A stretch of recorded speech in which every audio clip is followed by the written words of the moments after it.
Hi friends, welcome back to my channel. In today's video, I'm going to show you how to enable disabled apps on the Samsung Galaxy A14.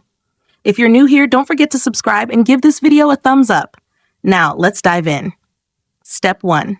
First, unlock your phone and open the Settings application. This is where you can find various customization options for your device, including display settings, security settings, and accessibility features. Step 2. Now, locate the search icon in the top right corner and tap on it.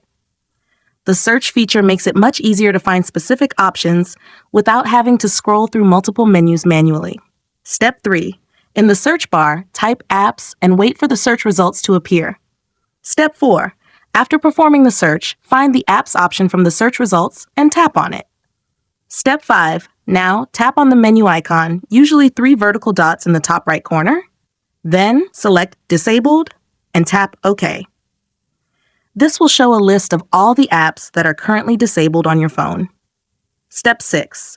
For the last and most important step, choose the app you want to enable, tap on it, and then tap the Enable button at the bottom of the screen.